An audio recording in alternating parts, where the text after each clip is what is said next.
صلى على محمد وآل محمد.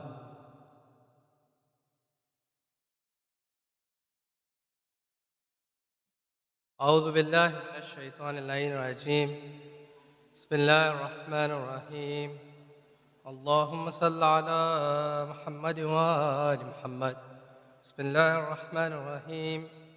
الحمد لله والصلاة والسلام على رسول الله وعلى آله.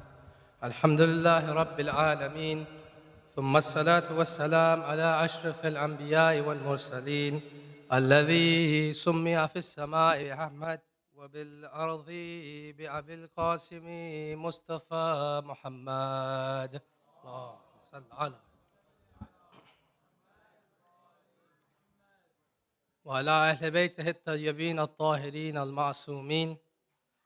أما بعد، فقد قال الله العظيم في محكم كتابه الكريم وهو أصدق القائلين وقوله الحق. رب اشرح لي صدري ويسر لي أمري واحلل عقدة من لساني يفقه قولي. صدق الله العلي العظيم.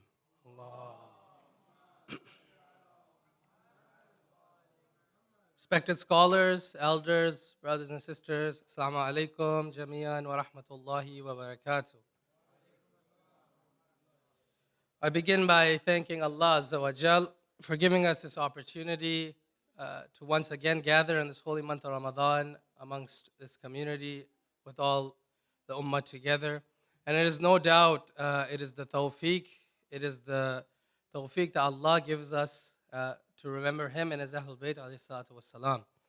Inshallah, today I would also like to thank the Saba community, Maulana Nabi Abdi, Sheikh Salim, and the whole Saba Youth organization and everyone who is taking out their time in this holy month of Ramadan, taking out a lot of effort to put these programs and organize these programs for you. Inshallah, the reward is with Allah, and we are all doing this to get closer to Allah. Inshallah, you all had a good iftar.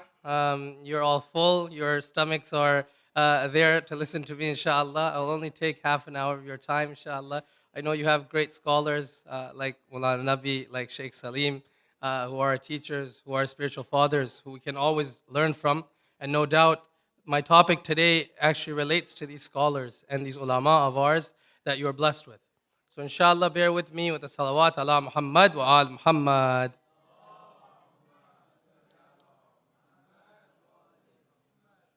When we look at this month of the holy month of Ramadan that we all are going through together, we're doing our fasting, we're doing our salah. One thing that is very important in this holy month of Ramadan, my dear brothers and sisters, is the aspect and the aspect and the quality that we shall all have inside of ourselves, and that is what? That is of husn khalq. This term that is you've all heard from the mimbar, you all heard from different scholars. I would like, with the short time that I have, to go through this concept of husn khalq and what it means.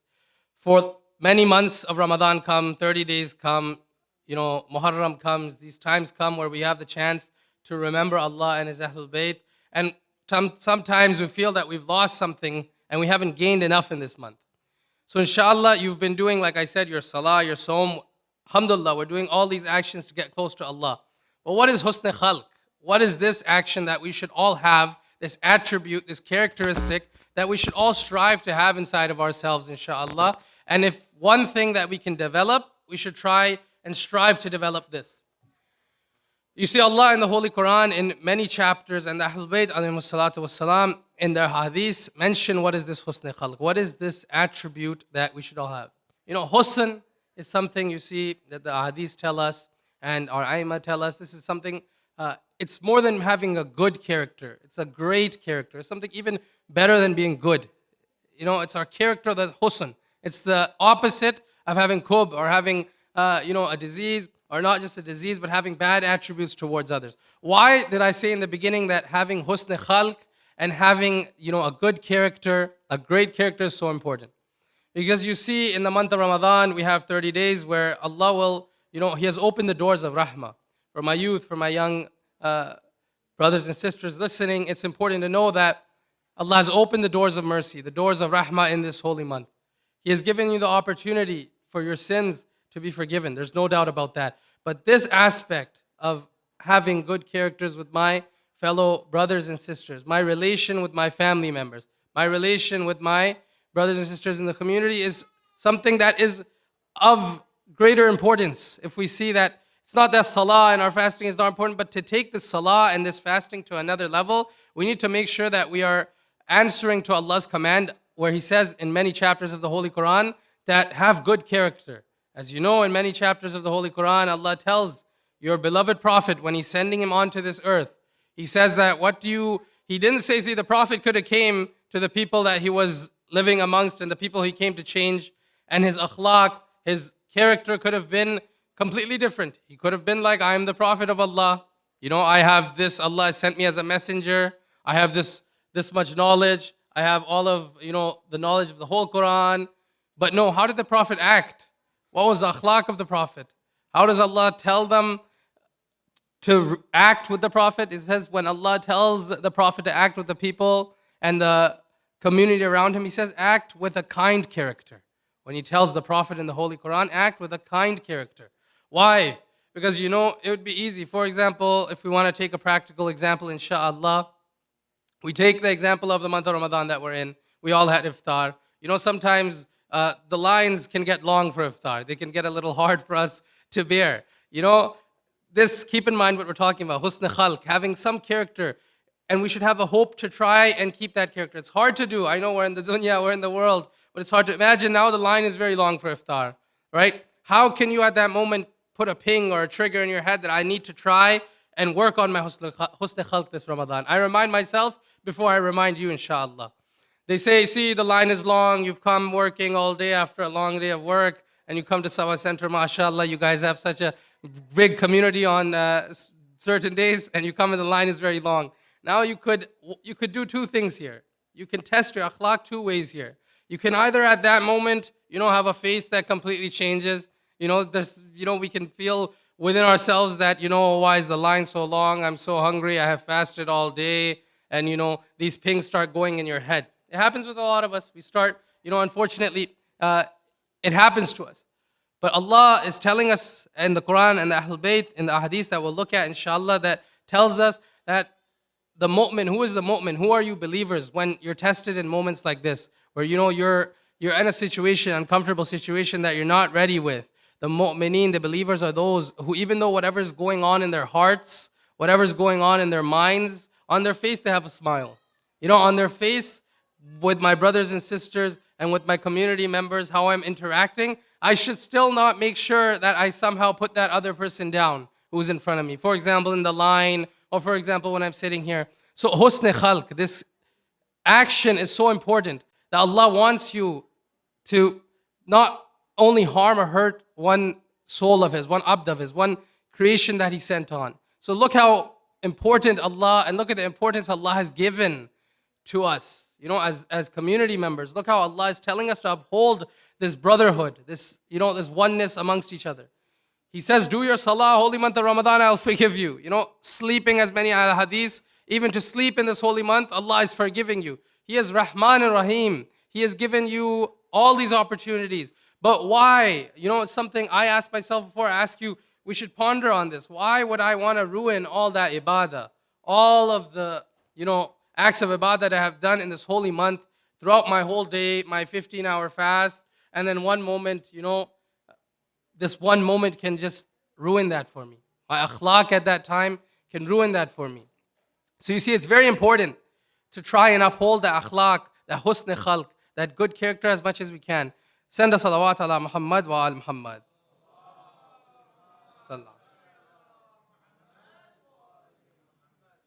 It could have been easier. It could have been very easy for our imams, for our aimah to come onto this earth and deal with people in a manner that they didn't like. But these aimah of ours, these imams of ours, these stories that you see in the Quran, the hadiths that you're reading, it's not just something to, in the holy month of Ramadan we do for a checklist and we move on. No, Allah is saying do tadabbur, do reflection. Reflect on the hadiths of the aimah, of the imams. Look at what they're trying to tell you. They're giving you a message, and they're trying to leave something in your hearts that you can change in the holy month of Ramadan. In the chapter of the Quran, Allah, when He's telling the Prophet that come amongst these people, and the Prophet was there to turn those hearts those hearts that might be, on the border, those hearts that were living amongst the Arabian society, going with the values of the Arabian society. The Prophet came to eradicate all of that, to move all of that, and tell them that what's important is your character. One of the most important things is how your husn akhlaq, your character is. Unfortunately, in the month of Ramadan, it's something sad. You see in many communities that a month where Allah has opened His doors of mercy, unfortunately, we shut off our doors of mercy. We say, don't bother me, the fast is getting to me. A month where your Lord has made of mercy. If we are asking through Ghafoor and Rahim, if we're asking, Ya Allah, you read in all your du'as, in dua iftitah, in all of these du'as, we ask Allah, forgive me, Ya Allah, you are Rahman, you are Rahim. You are asking Allah through this sifat and that sifat. But being the abd of Allah, the creation of Allah, the one who sent you on this earth, do you not feel He wants you to have some of that characteristic inside of you? Try to adapt. If you're asking, Ya Allah, you're merciful, I should try and bring that mercy inside of myself, correct? We should try and strive to somehow with our siblings, for example. And this is where we'll transition, inshallah, to the next aspect of husn khalq, which is very important in our homes. What is that? You see that having good character is very important. You'll have it with our brothers and sisters in the community, but even in our homes with our mothers, the respect, our fathers, our elders, our buzurg, as we say, that's the way we interact with them is very important also. What is this? As you see in many of the hadiths, the concept of sillat raham, right? Having this concept, this has to do with your character. If you have that and you work on your character and you strive to get closer to Allah through this character, you say, Ya Allah, you have told me in numerous places in the Holy Quran to have good character. You have sent the Imams to teach me good character. So sillat raham is so important. And this is an important topic that I'd like to discuss with you, inshallah. Why is this so important in our houses? You see, sometimes we see many, unfortunately, we see people struggling with their relationship. We see ties are being broken. We see people are, not upholding this kinship, unfortunately. One thing we all can do together as a community in this holy month of Ramadan is try and maybe find a way that we can get this good character. Maybe as we focus on dua iftitah, as we focus on all the a'mal, the days of Qadr are coming next week, maybe we can try and focus on this one aspect. If I have, if I have upset someone in my house, if I have upset a family member, if I have upset a brother or sister in the community, we should try and maybe heal that this Ramadan. We should try getting closer to, for example, my youth who are sitting here. I get closer to my parents. I get closer to my grandparents, inshallah, if they're alive, and keep up this ties. Because there's numerous ahadith which mention in Al-Ka'fi and many books of hadith that say if we were to sever ties, the consequences of silla rahmi not being done, which is qatta raham, it is very grave. We take it lightly. And sillat raham, this thing can be done and we can implement it, inshallah, if we have this good akhlaq, if we strive to have the husn khalq, right? If our imams in front of tyrants, that's another part of husn khalq that is very important. That imagine, if you want, for example, whenever you have your gatherings, you take your hearts to Karbala and you imagine that the ladies of Karbala and our Imam in Karbala, look at his akhlaq with the people there. Look at his husn. Look at the beauty of Imam al-Hussein. Look at the beauty of Sayyida Zainab, that she was in dealing with tyrants, but she did not show for one moment, for example, arrogance. She did not, for example, want to ruin the relationship with the people there. They did not upset anybody there. You won't find that in any of the hadiths. You see the akhlaq of these aimah, these prophets, was always there. It was always present. And they were always there to teach a lesson to me and you. That in our daily lives, when these holy months come, no one is saying not to, uphold your du'as, your amal in this holy month of Ramadan. Because these du'as and a'mal, these are the things that leave that hope in Allah. We'll end with that, inshallah. These a'mal, these du'as that you do, that keeps you connected with Allah. But as we said, Islam and Allah and our deen is telling you this is a very important aspect that has to do with the way that you can connect higher to Allah, inshallah. Send us salawat ala Muhammad wa ala Muhammad.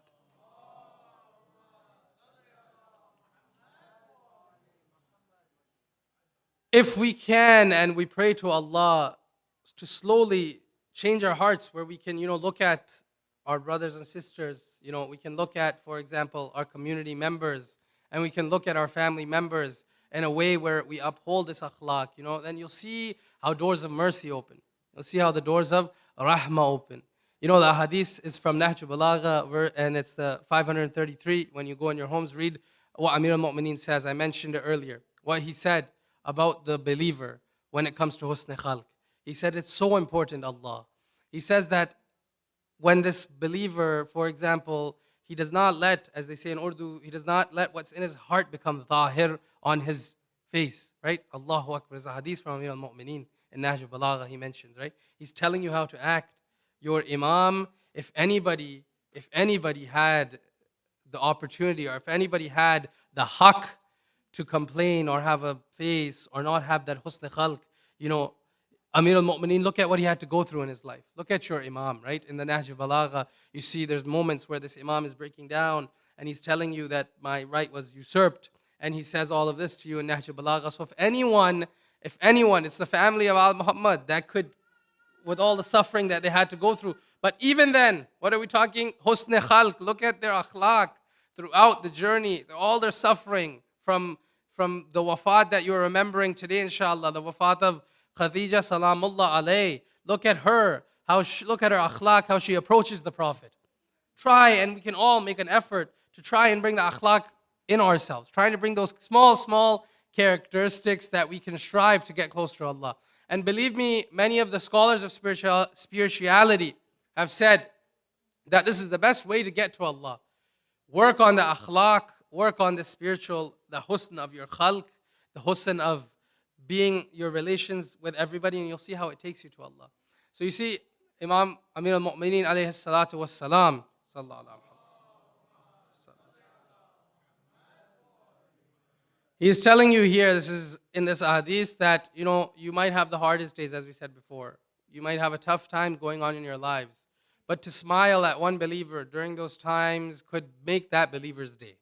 You could be having the hardest time. You could be going through a lot, no doubt.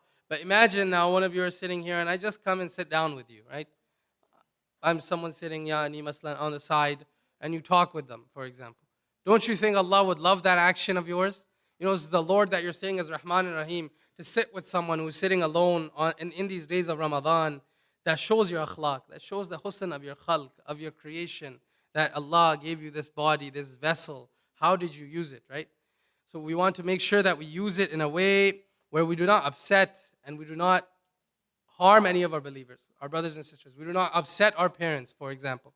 We do not, when it comes to relationships, your brothers and sisters in your houses, your wives and your husbands, this relationship, we make sure, and for example, our mother and our fathers, all of these, we make sure that we have to try our level best. When you look at Allah's commandments to us, He knows you're a insan, right? He knows He created you as humankind, as a human. This Lord of yours, who is merciful, He knows you'll have slippage. It won't be easy. But what is Allah looking for in this holy month? Consistency. He's looking for consistently work on one attribute. For example, today, after today's talk, we try and work on husn khalq. Or the great scholars that came before, for example, Brother Razavian, what did he say? He talked to you about hope. Try and connect to that hope of Allah. So these things are something that we have to take in the month of Ramadan, because for sometimes, you see, we might feel that month of Ramadan, our salah, our sawm, mashallah, I'm not undermining any of this, is growing. But as we said in the beginning, and where we'll end now, is that we'll see sometimes our akhlaq, you can tell, and it's not for someone else to judge, you can tell yourself that how did I work on my akhlaq in this month? And like I said, I remind myself before I remind you that we need to try and use this husn khalq and this beauty of character in our daily lives in this month of Ramadan. If there's no better opportunity, it's this month to test it. Because believe me, it's tough. It's very tough, as we said. It's not easy to try and, have this character. It won't come in one day. Allah is not asking you, He's not a Lord that is saying it's going to, I want you to change right away. No. Allah is saying it's going to take time, I believe it. Allah is saying that your effort is more important. So He's looking for one step. So what are two practical ways, inshallah, and your zahmat is tamam. You must be tired, I know now. We all need a good cup of chai, inshallah, to wake us up. But I wanted to keep something that, inshallah, you could take to your homes. You could take to your houses and reflect on. Even after you listen to everyone, you have Mulana Nabi here, you have Sheikh Salim, Hadi Yasin, great scholars here. It's a blessing that your community has. And where did I start? I said, look at the alim, look at your ulama that you have. Wallah, it's a blessing. If you look at, for example, we'll go back in history to look at an alim. There's the name that you all heard of, inshallah, Allama Tabatabai, right? You've all heard the name of Allama Tabatabai, one of a great scholar that passed away. Look at the ulama when you want to look at akhlaq. Don't look at them, for my youth sitting here, don't look at them as scary guys with the imam on their head and we can't approach them. No, they're there for your problems. They're there to answer you. They're there to help you. And look at their akhlaq. Go home and look at the stories about their akhlaq. Allahu Akbar. Allama Tabatabai, they say there's a story about his life. They say that look at Allama's character. They say that, sometimes when we come home, when we have kids and grandkids, they want to play with us. They want to spend time with us. They want to, they say, na or dada, or, we want to spend time with our grandparents. Look at Allama Tabatabai, what he does. He says that one day my grandkids came to spend time with me. Sometimes we push them away. We're tired, I have work. Leave me, go watch TV. But what does Allama do? Allama Tabatabai, what does he do? They say that his grandkids come for the scholar that mentions the story from Allama Tabatabai's life. You can come to me after to look at it. He says for an hour after all of his durus, after all of his studies, after everything he does, imagine the busyness of the life of Allama Tabatabai. He spends an hour with his grandkids, just with his grandkids, playing with them, spending time with them. That's the akhlaq that we have to try and instill, inshallah, in our hearts. We can try our level best, like I said, to try and bring that husn khalq. And they also say, for example, Allama used to know, there's a story from his life mentioned from a scholar, that Allama used to know that when his grandkids would be coming, he would be anxious for 3 to 4 hours. Allahu Akbar. He couldn't wait, for these grandkids. Everyone loves their grandkids. But then this is the next level. He would be preparing for his grandkids to come, spend time with them after all of the hard work that this scholar had to do. So, for example, the ulama you have here, you have Mulana Nabi, mashallah, managing 4 communities, all of you together and carrying all of you together. That's his reward is with Allah. The work that he's doing. These scholars have done an effort to bring this husn, this akhlaq inside of themselves that we can all learn from. That we can all, it's not impossible, my dear brothers and sisters, to achieve. It's not hard. Sometimes we think it's really hard to achieve this husn, this akhlaq in our heart. It's not, believe me. Inshallah, try in this holy month of Ramadan to ask Allah. We ask Allah that, Ya Allah, you are the Rabb, you are Rahman Rahim, as we said before. If you can try and mend one heart towards me that I might have hurt, if you can try in this holy month, I will put in my effort, Ya Allah. I will learn from my scholars that what they taught me about having great akhlaq. And I will try and come towards you, inshallah. Send us salawat ala Muhammad wa ala Muhammad.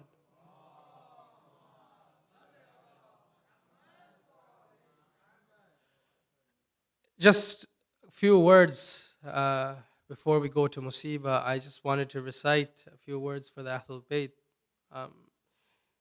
It is no doubt it is because of these beautiful personalities, the Ahlul Bayt that you have, the love. Why is it important to have Silat Rahim? Let's go back to that. Because this love that you have for the Ahlul Bayt, this love that you have for the Imams, where does it come from? It comes from your mother. It comes from your father instilling this inside of you. The least thing that you can do with these mothers and fathers and grandparents of yours is try, smile when you can, show them a loving expression whenever you can. It's very tough to do, but the Ahlul Bayt's love was instilled in your hearts because of their sacrifice. The Ahlul Bayt's love was put into you because of what these elders of our community today did for us. If it wasn't for these elders of this community, you'd not be sitting here today on this night of Ramadan and remembering the Ahlul Bayt, remembering Allah, doing your du'as. It is the elders, the ulama of the community that did this, laid the path for you to be able to come and listen to Allah's words. So inshallah, one thing we can do when we remember the Ahlul Bayt is thank our mothers, our fathers, our elders for teaching us that the Ahlul Bayt had the best of akhlaq. So if the Ahlul Bayt had the best of akhlaq, how can I put that inside of my being? How can I try and instill that inside of my being where I'm trying to become an abd of Allah as how Allah wants me to be? When we're worshiping Allah, the number one thing I leave you with, and we'll go to two words of musibah, is that try and get to Allah how He wants you to be, how He wants to be worshipped. Try and see what Allah is saying in the hadith. Try and see what He's saying in the Quran. Reflect upon it. And you'll see in numerous places in the Quran, Allah is reminding you, the Prophet of Islam is reminding you that your actions will be forgiven. There's no doubt, Allah is saying in this month of Ramadan. But try and see what they say about akhlaq. Today, you are remembering the musibah of and the wafat of Sayyidah Khadija salamullah alayh. I'd like to leave you with a couple of words to remember this holy lady and her suffering, and inshallah your zahmat is tamam. I hope inshallah we can all, and we pray to Allah Azza wa Jal, that we can connect to these holy words of the Holy Quran and Hadith inshallah. We can try and take these words of Quran and Hadith and implement in our lives the akhlaq of the Ahlul Bayt, the husn of the Ahlul Bayt, the character of the Ahlul Bayt in our lives in this holy month inshallah.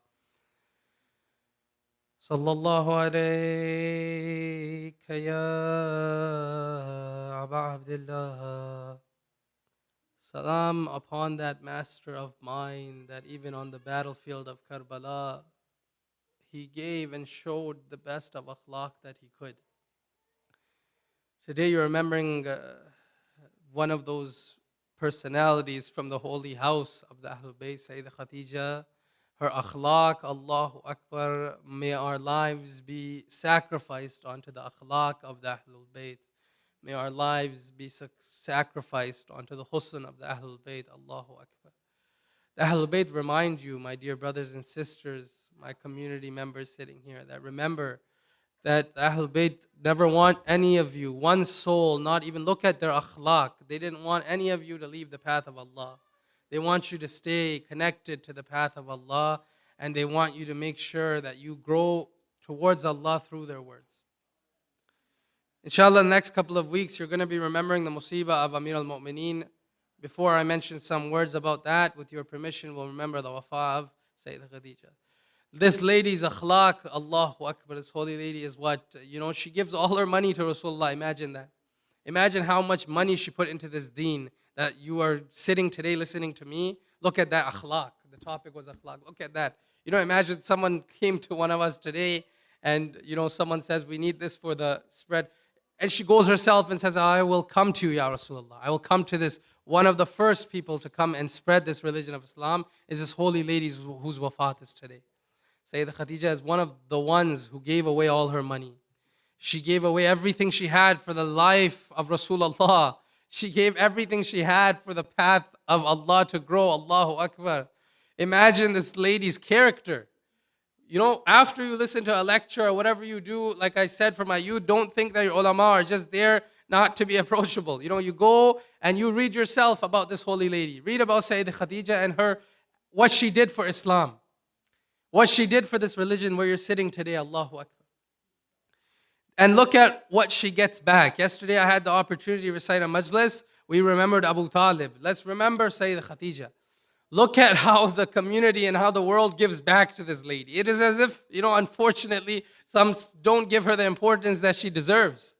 That she truly, the haqq of Sayyidah Khadija, unfortunately, sometimes is not given to her, which is very unfortunate. So we say, Ya salam alayka, ya holy lady, on this day. Look, and if you see, raise your hands during the time of musibah and ask to the Prophet. The Prophet is looking at all of you, the Imam is looking at all of you sitting, and he is checking that, is anybody waiting here for their hajat? Is anybody sitting here on this night of Ramadan? There's any hajat you have, remember in your musibah that you have some hajat, Allah is there to answer. The days, like we said, of the 21st of Ramadan will be coming shortly, inshallah, next week. And if it weren't for the sacrifice of this holy family, we would have nothing in our lives. We would not have this deen. We would not have this akhlaq. We would not have anything to try and connect to and learn from. Sallallahu alayka ya qareeb. Who is Amir al-Mu'mineen? Wallah, it is very hard to recite musibah outside of the days of Ashura and outside of the days of the holy month of Muharram. But my dear elders, my brothers and sisters, close your eyes for 2 minutes and take your heart and ready your heart for those days of Amir al-Mu'mineen. They say Amir al-Mu'mineen, when he is struck, look at his moments on the deathbed. They say that when he is struck and he's lying, take your mind back to where we started. We talked about akhlaq. Imagine my salams to you, Ya Amir al-Mu'mineen, that after being struck on the head, if you were to be struck on the head today, imagine. Today, if we get a paper cut, imagine the pain you have there. Amir al-Mu'mineen on his deathbed, after being struck by the Mal'oon Ibn Muljim, look at the akhlaq of your Mawla. They say that when he's struck, when they ask that should we come and take revenge, Ya Amir al-Mu'mineen, on Ibn Muljim, should we do anything to harm him? The akhlaq of Amir al-Mu'mineen was, he says, as you've all heard, he says, just go back, and the way he strikes, it's a strike for a strike, basically. Do not harm Ibn Muljim even more than that.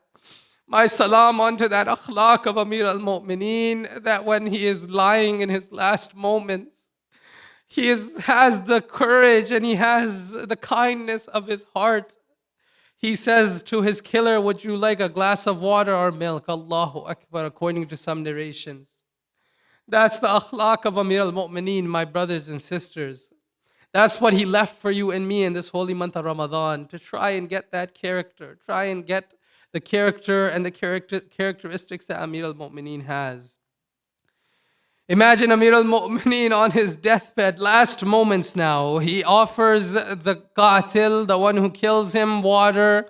Now imagine the ones who have daughters. Imagine what's going on with the family of Rasulullah. They say whenever your gatherings to bring some barakah in it, remember the family of Rasulullah, and your gatherings will get the greatest barakah. They say Amir al-Mu'mineen on his last moments of his life before he closes his eyes. There's something very ajib that might be going, the Urdu poet says, during his eyes. It is as if he is remembering his daughters, for their trials and tribulations have not begun yet, and they will begin in the times of Karbala. My salams onto the akhlaq of Amir al-Mu'mineen, that when he would ever think about the daughters and how they would have to suffer in the streets of Kufa and Sham, he would come and kiss the heads and foreheads of his daughters. Allahu Akbar. My salams be upon the souls of Karbala, the slain souls of Karbala, who gave them utmost akhlaq and the best character they could. My salams to Zainab al-Kubra on the lands of Karbala. Imagine, when you have a heart that is broken, your zahmat is tamam. When you have a heart that is broken in this month of Ramadan, when the ayyam come, remember this holy lady if you can. For she lost her baba on the 21st of Ramadan, and she had to live her whole life without that baba that wouldn't let her go out in the streets without appropriate covering, without that hijab on her head. Imagine that Zainab on the Maidan of Karbala. My heart tells me that her heart might have went back to the days of Najaf and Kufa when her Baba was there. Imagine Zainab, raise your hands in dua with your broken hearts and ask Allah to give you patience and sabr through the haqq of Zainab, because she would remember her Baba on the days of Sham al-Ghariba when there was no one left for her. Remember the family of Ali who was left on the lands of Karbala without this Baba of theirs. Inna lillah wa inna ilayhi raji'un. We raise our hands and we ask Allah in dua all together. Ya Allahu, Ya Rahmanu, Ya Rahim. O merciful Lord, O Allah, please give those who are suffering around the world, those who have no one to make dua for them. Ya Allah, we talked about akhlaq today. Ya Allah, look at these souls sitting here. Even in every salah in Ramadan, look at how Allah is instilling akhlaq. Raise your hands. What do you say in the du'as? You say, Allahumma adkhil ala ahl al-qubur al-surur. You say, Ya Allah, Allahumma aghni kulla fakir. Allah is putting these aspects of akhlaq inside of you. Raise your hands and we ask Allah to forgive all those souls that are broken in this holy month of Ramadan, inshallah. We ask Allah to help those who are in need in this holy month. We ask Allah to help us in hastening and the reappearance of the living Imam. We ask Allah to accept this small ibadah of ours in His holy abode. And we ask Allah to hasten the reappearance of the living Imam. Sallu ala Muhammad wa ali Muhammad.